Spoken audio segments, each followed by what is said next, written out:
this lab assignment, we're going to be making Butterhorn dinner rolls. As you can see, I have my mise en place here, all my ingredients measured out.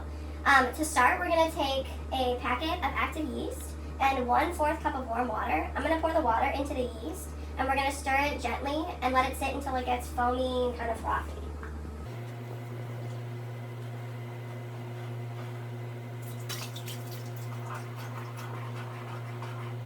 While the yeast is proofing, I have a saucepan here on a low setting. I'm going to take a 1/2 cup of unsalted butter and add it to the saucepan.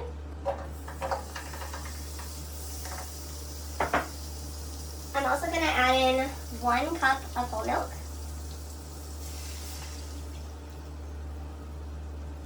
And lastly, I'm going to add 3 tablespoons of white cane sugar.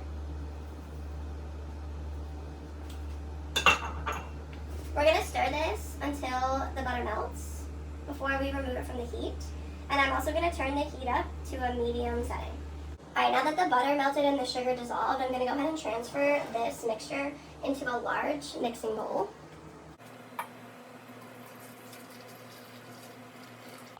And we want that to cool until it's just kind of warm to the touch. So I'm going to let that cool for about 2 to 3 minutes before I go in with the dry ingredients. Alright, so now that I've let this butter, milk, and sugar mixture cool, I'm going to go ahead and go in with the other ingredients. So in this bowl I have 3 cups of all-purpose flour. I'm going to go ahead and add this to the larger bowl first. I'm going to go in with 1½ teaspoons of salt. I'm going to go in with 1 egg yolk. And I'm also going to go ahead and throw in the yeast mixture that we stirred before into the mixture as well. I'm going to take a spatula and I'm going to go ahead and combine all of these ingredients together until I kind of have a wet batter.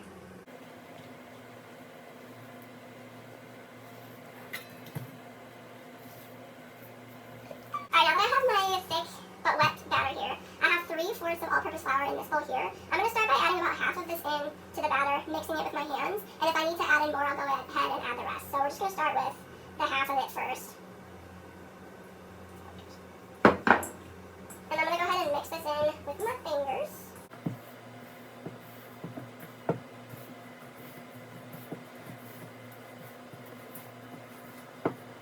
It still feels a little bit wet, so I'm going to go ahead and go in with the other half of the flour.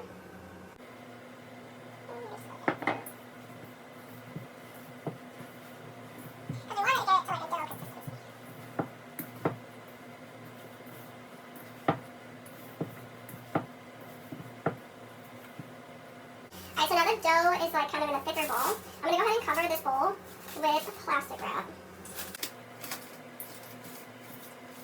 We're going to go ahead and let this sit for an hour, and we want the dough to rise and double in size. So we're going to come back in an hour and check on the dough and then move on with the next steps.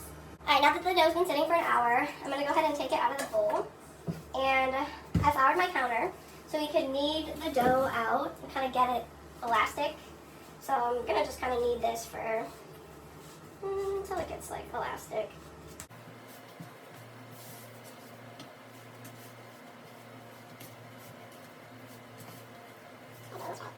Alright, so now that my dough is kneaded, as best as I could get it, I'm going to go ahead and grease the bowl with butter.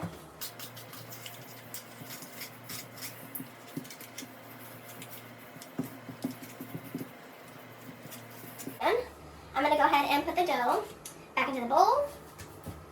And we're going to go ahead and cover it again. And this will sit for 30 minutes.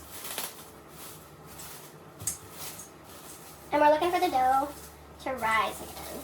While that is sitting, I'm going to go ahead and turn on the oven and let it preheat to 375. And then we're going to come back and check the dough and roll it out and get ready to bake. Alright, so now that the dough's been sitting for like 15-ish minutes in the buttered bowl, I'm going to go ahead and put it back on the working surface. And we want to get it to about 1 inch thick. So I'm just going to kind of use my hands to spread the dough. Out. On the surface.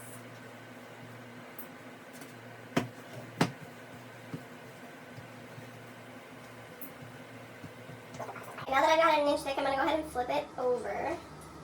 And I want to flatten the other side as well, so that we can get it to about 1/2 of an inch thickness.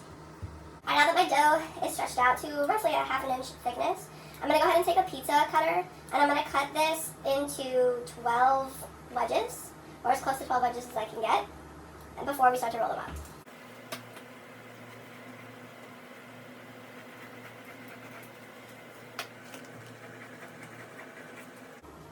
Alright, so now that I have all my wedges cut out, I'm going to start to roll them. So we're going to start kind of at the bigger end, and we're going to pull the edges out to kind of stretch the dough as we roll.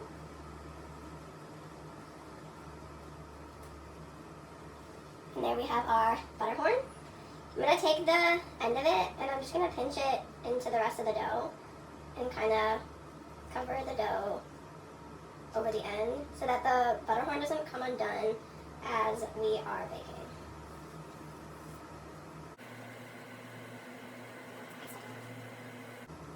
And then I'm going to go ahead and put the roll. I have a baking dish here that's already been pre-greased with butter since I don't have a silicone baking liner. And I'm going to go ahead and add that to the sheet. And then we're going to go back and roll the other 11. Alright, now that I have them all rolled and onto the baking dish, we're going to let them sit for 15 minutes to just puff up a little bit, and then we're going to go ahead and throw them into the oven. Alright, now that these have sat for about 15 minutes, I'm going to go ahead and throw them in the oven. The oven is set to 375. We're going to cook them in the center of the oven for about 15 to 20 minutes before we check them for the golden brown color. So I'm going to go ahead and put those in. And we'll see them again in about 20 minutes. Alright, so the rolls came out of the oven. They're looking a gorgeous golden brown.